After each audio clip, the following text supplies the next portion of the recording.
launched an environmental initiative that starts with the planting of archives programs into geocache boxes across the country.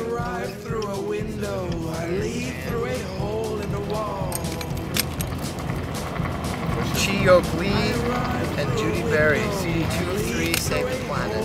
Save the planet, ladies and gentlemen. Stop polluting, stop destroying, and let's start creating.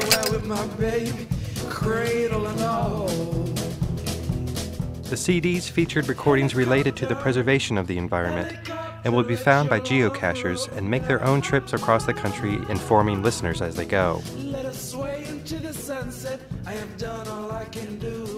The tour took us to places and communities that reminded us of some of the programs we have recently preserved, like this one. On Friday night, December 12th, a benefit performance was held for the Indians on Alcatraz in Stanford University's Memorial Chapel.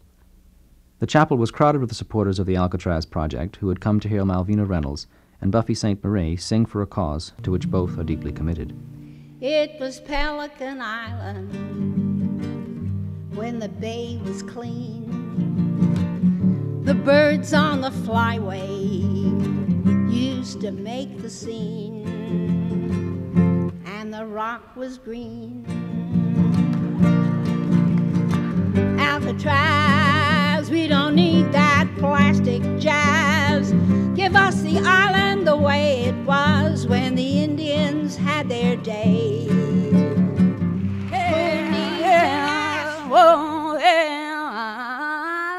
Sheriff, he told the deputy, said, I'll go out and bring me Lazarus. Oh, the high sheriff, he told the deputy, he said, I'll go out and bring me Lazarus. Bring him dead or alive, oh Lord, and bring him dead or alive.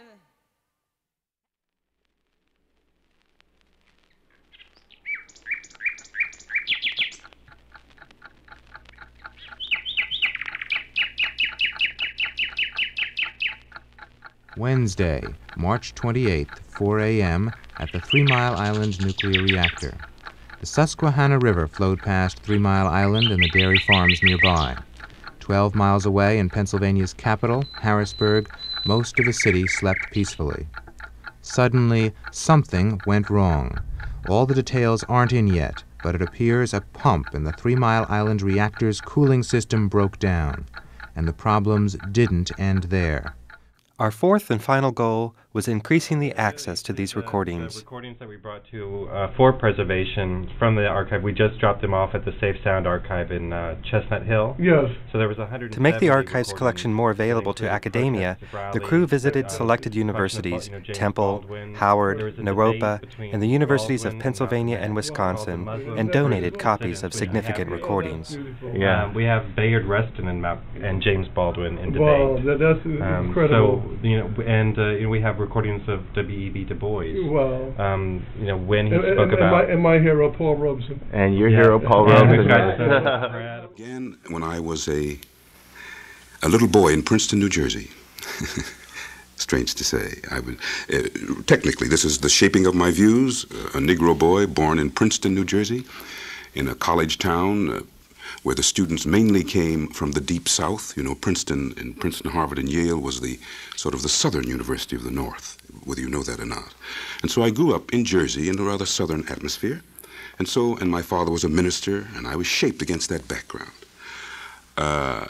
Technically, I entered the sort of the arena in the United States of fighting for social justice for my people in a concert, when I was in a concert in St. Louis in 1947 in the Post-Dispatch, where I was singing at the Kiel Auditorium. Tell us what you think. What's your impression of having the audio of so many people that you have the books of? Do you think it makes a difference for people to be able to come in here and be able to hear the voices of these people? Of course, because you would have to go to the National Archives, or the Library of Congress. They're noted for their oral history collection. Oral history is very, very important. Just to hear the word, you could read something in a book. I mean, I've written books, and Dr. Maleficante did written books, but to hear these words for stimulation, to hear a voice of Robeson or Rustin or James Baldwin, I mean, it's incredible.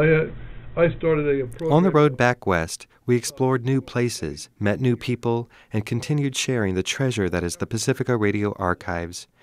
One of our last stops was in Boulder, Colorado.